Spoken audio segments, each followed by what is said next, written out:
Today's life in fast forward. Check it out, Rappin with Rev Rad every Wednesday, 3:30, 104.9 on Kerrville.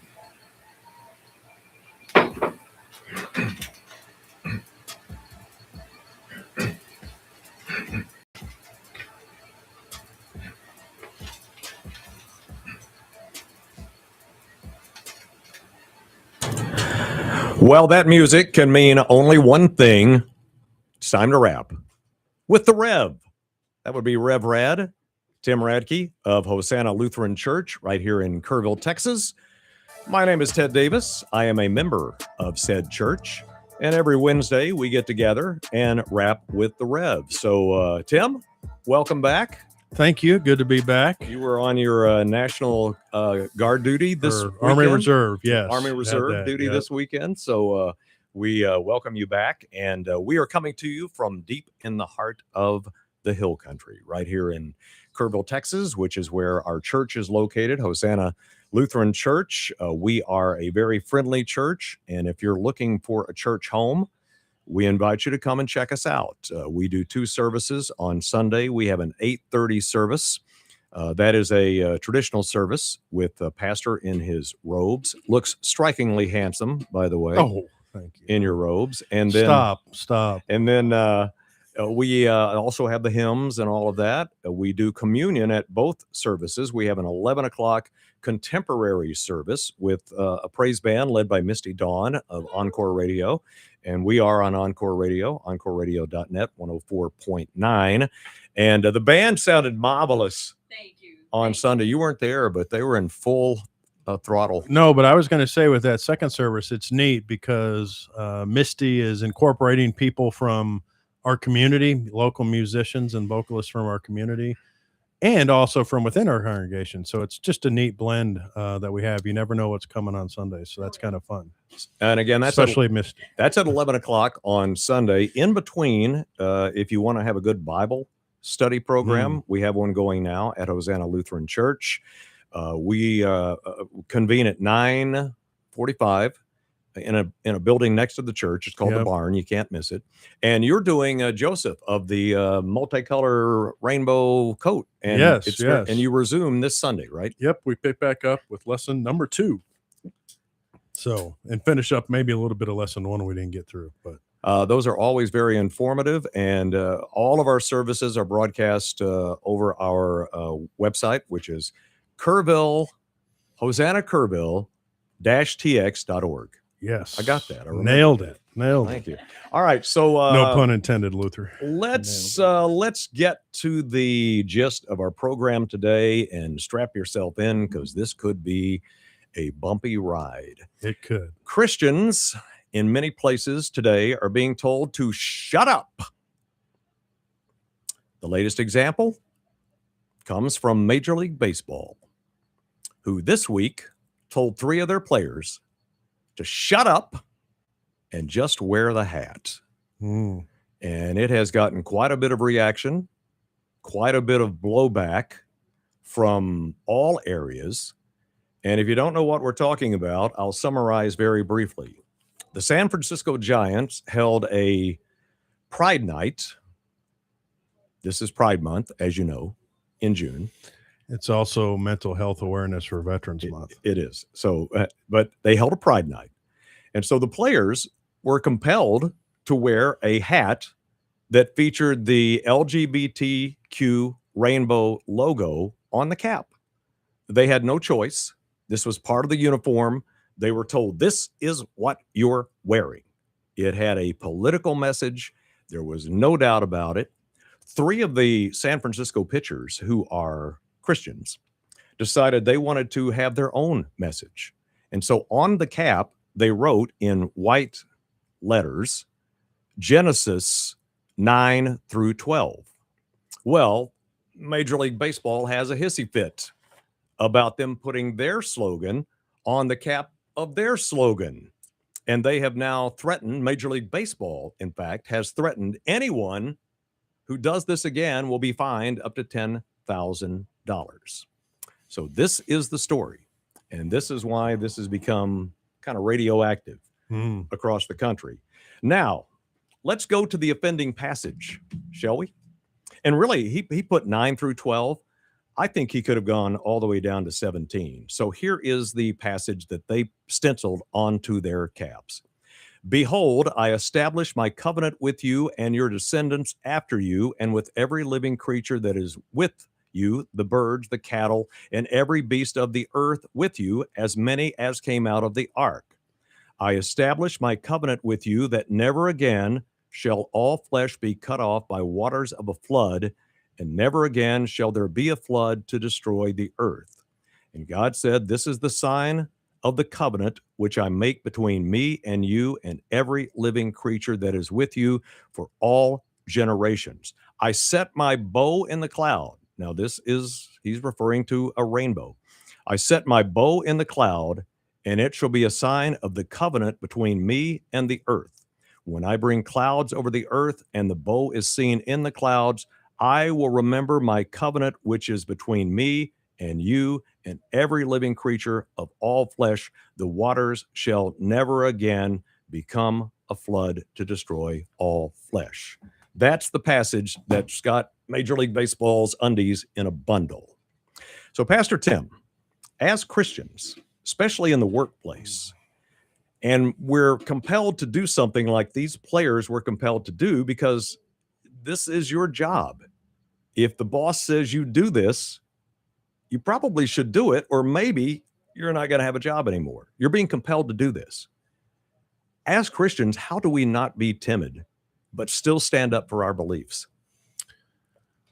Well, it might surprise you, but I guess my first train of thought as it relates to this whole incident is that it seems very un-American all the way around, whatever the cause may have been. America isn't a place where you're told what you have to believe, what you have to support, and what you have to do. Otherwise, you're going to be punished. Right. And somehow, through effective work of the LGBTQ community, they've penetrated every industry in the United States. They've increased awareness about their cause. And have made many professional leagues believe that if they don't support their cause, then there will be ramifications to their profit line, essentially, right? Which I think is all BS, by the way. It is. This happened probably 2 decades before, when the church caved on this topic. And I think many believed it was going to lead to growth in churches if they just accepted all these variant behaviors, sexual behaviors. And it actually has proven to not increase churches at all when they've caved on what Jesus says about these relationships and these sorts of things. And so I just find it a little bit bothersome as an American, first of all.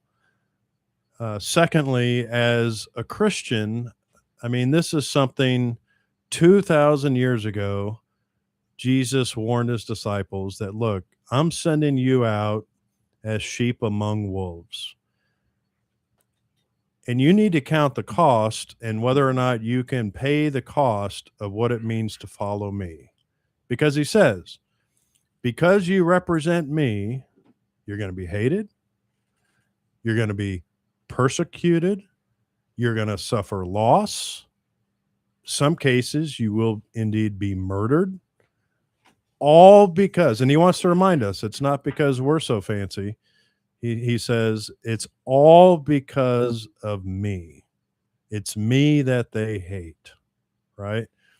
And so for the Christian, I think this is a time, and I'm actually glad to see this story, because what it tells me is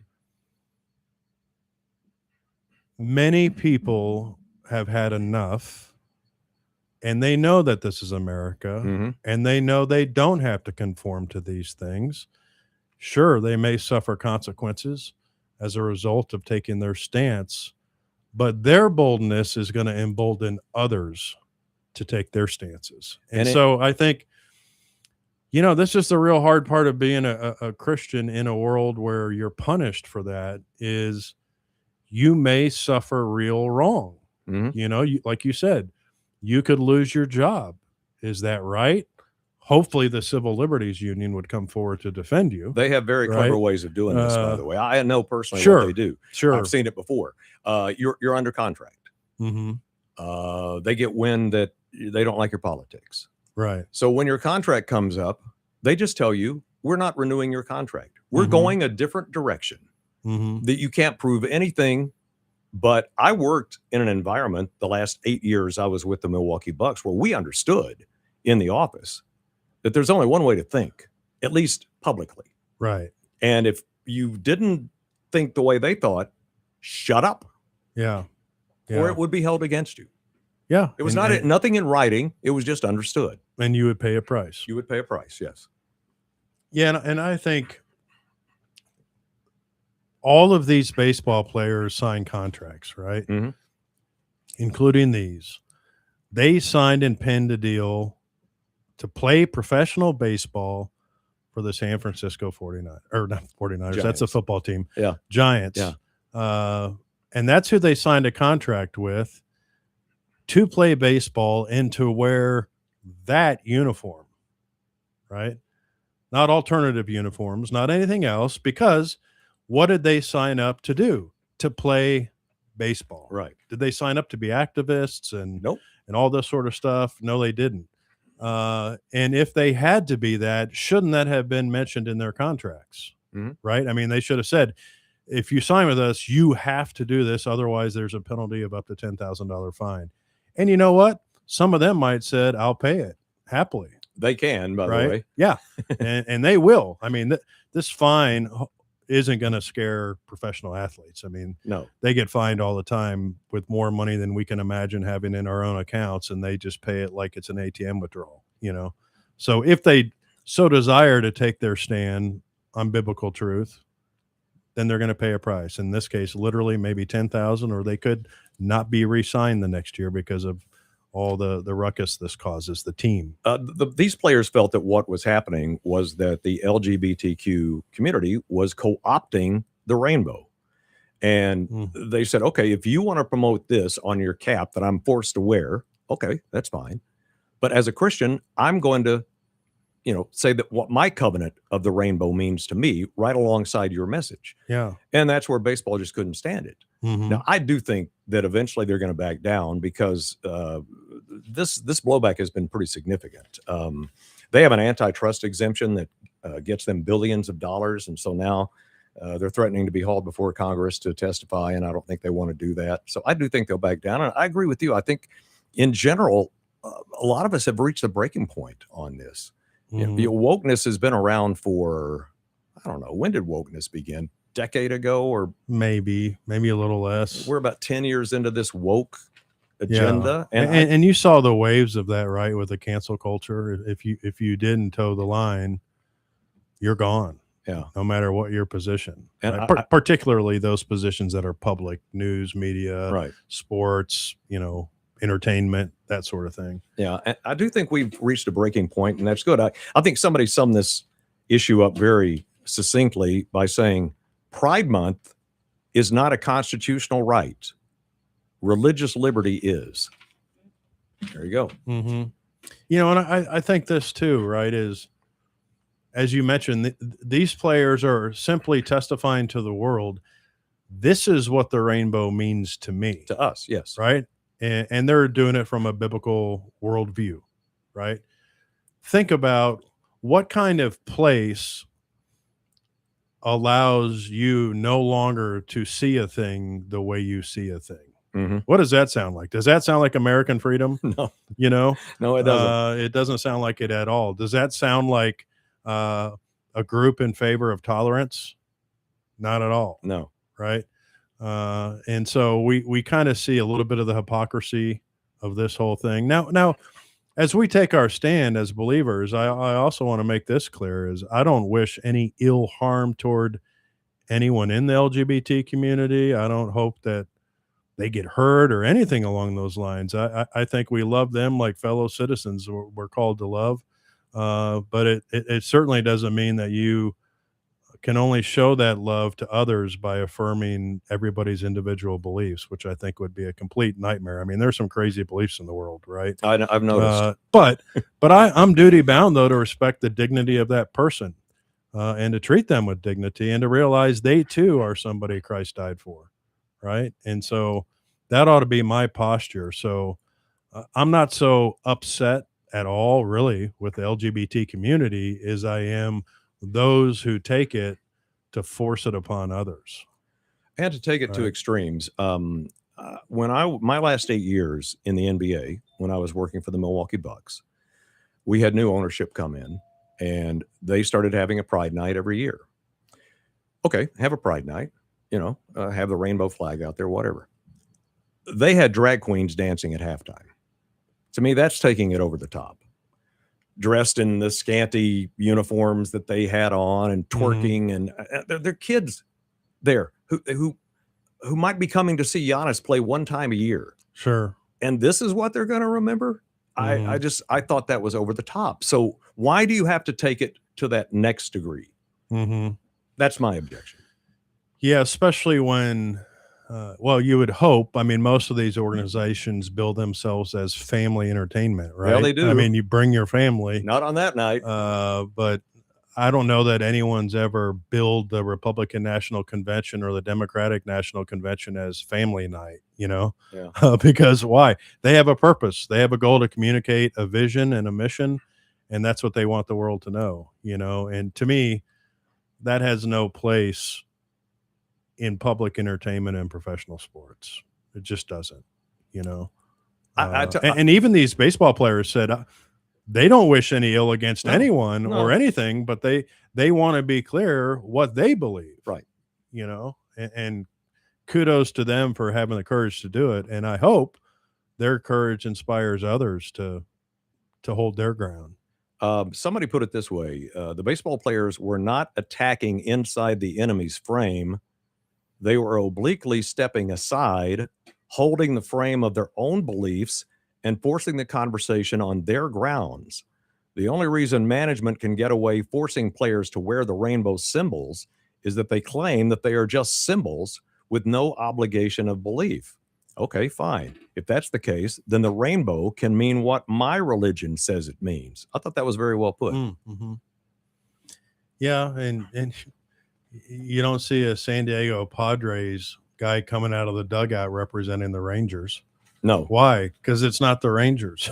You know what I mean? It's kind of just like a basic logic thing to me is you signed up to be with this team, right? And this team has a uniform, and that's a uniform you wear, period. Same colors, same away jerseys, same home jerseys.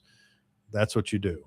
Pastor Tim Radkey is with us, pastor of Hosanna Lutheran Church right here in Kerrville. By the way, I did not give our actual address. It is 134 Camp Meeting Road, south of town. You can't miss us. Go out Highway 16, go south, and right across from River Hills on the corner of 16 and Camp Meeting Road. And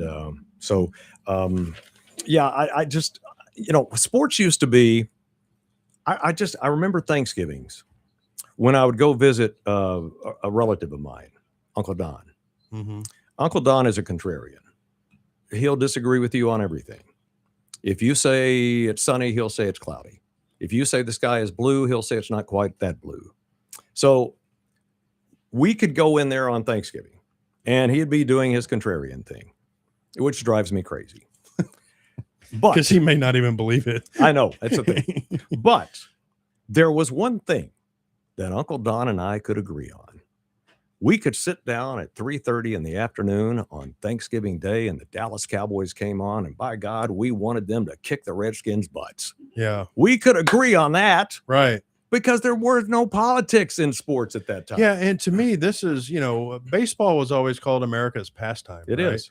It was a place that Americans could go to get away from the grind of daily life, to get away of all the politics of their own life, and just enjoy a game at a high level. Yeah. Right.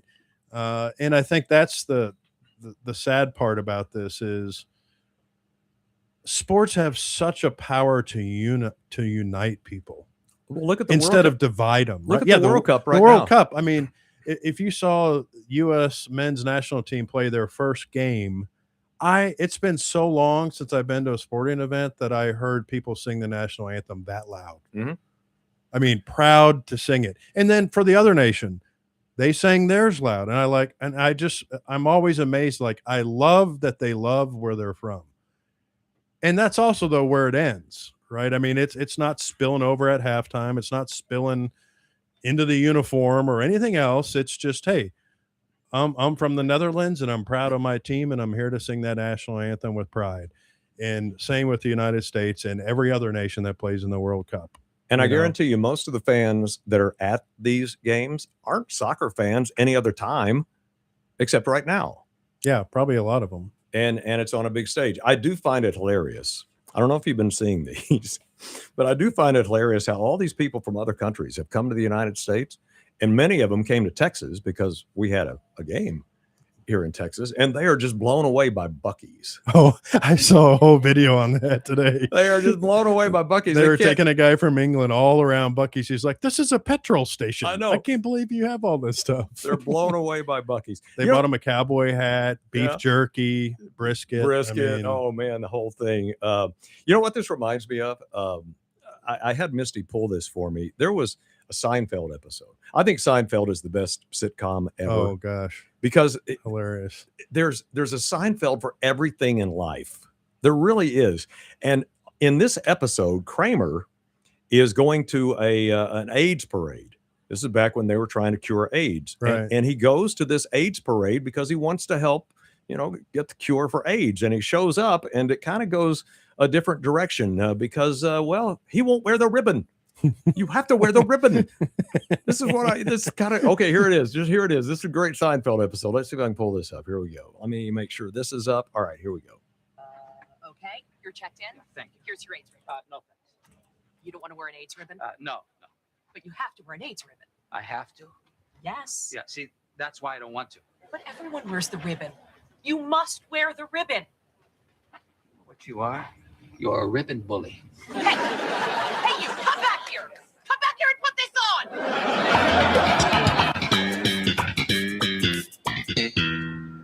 Hey, where's your ribbon? Oh, I don't wear it. You don't wear the ribbon? Aren't you against AIDS? Yeah, I'm against AIDS. I mean, I'm walking on it. I just don't wear the ribbon. Who do you think you are? Put the ribbon on. Hey, Cedric, Bob, this guy won't wear a ribbon. Who? Who doesn't want to wear the ribbon? If somebody calls in Cedric, you know you're in trouble. Oh, that was so funny. And the end of that is that the tolerant people who are marching for the cure for AIDS actually rough up Kramer. They actually kind of beat the crap out of him just because he won't wear the ribbon. Yeah. And this reminds me of the Giants. You have to wear the hat. I don't want to wear the hat. You have to wear the hat. So that's where we are. It is. And I can't say this with any certainty, but it sure seems as if our nation is getting more and more tired of this forced kind of views on them. I think we're going to see a turn, and I think we're going to see a change, and it's going to begin to swing. I don't know, hopefully not too far the other way, but it's going to swing. And there's all sorts of evidence showing a drastic increase of church attendance with young men, and young men going back and looking for truth that doesn't change and it doesn't fluctuate. And it's been spoken for more than 10 years, more like 2000 plus years. Right. And that's beginning to resonate with people. You can only deal with the fluidity of truth for so long before you're just exhausted. And I think, and especially at the pitch, we've heard it. I have a feeling it's going to change. Yeah. No pun intended, the pitch. Yeah. Because these were pitchers. Yeah, exactly. We're going to close with a song that I'm also going to play tomorrow on my Texas music show at 5:00 right here at Encore Radio 104.9. This is by a Texas artist named Josh Abbott, and he wrote a song for the victims of the July 4th flood. Isn't he from Texas Tech? He's from Texas Tech. Yeah, that's what I he's a Tech guy. Go Red Raiders. Oh, guns up. So anyway, he wrote this song called 27 Butterflies. It's a heartbreaking story. And this was in the Daily Times. I want to give credit to Haley Carpenter, who wrote this article about Josh Abbott and this song. And he said he wrote the song because he knew multiple girls. This is Abbott, Josh Abbott. I knew multiple girls that were at the camp. I just remember it hit me really hard. My best friend's, one of my friend's daughters was at the camp. He was referencing Stacy and Johnny Stevens, whose daughter was attending Camp Mystic. He said, I just knew that something was wrong. That daughter was Mary Barrett Stevens, one of the 27 girls whose deaths became the heartbreaking symbol of the disaster. Mary Barrett and Abbott's daughter, Emery, were best friends from toddlers. Abbott said Mary Barrett was Emery's first best friend. The loss, Abbott said, hit him especially hard because how close Emery came, that's his daughter, to sharing the same experience. Abbott said his family had considered Camp Mystic for their daughter, but because Emery had been held back a grade due to her birthday, she did not meet the guideline to go to the camp. And he says, I won't lie to you, I think about that often. What if we hadn't held her back? If we had decided to send her to the same camp, she would have been in the same cabin with Mary Barrett Stevens because they were best friends. He says he thinks about that a lot. And so we're coming up on the anniversary of the flood. You can still see the ravages of that on the trees, but we are making a comeback. And we're going to close with this song. This is 27 Little Butterflies by Josh Abbott. Get out a handkerchief. You might need it, but it is very poignant. And we're going to play it again tomorrow on Talking Texas Tunes at 5 o'clock right here at Encore Radio. Pastor Tim, thank you very much. Thank you. See you next week. Misty, thank you. See you soon. See you on Sunday. Again, Hosanna Lutheran Church, 11 o'clock and 8:30 traditional, 11 o'clock on Sunday is the contemporary service. Here it is. Josh Abbott, 27 Little Butterflies.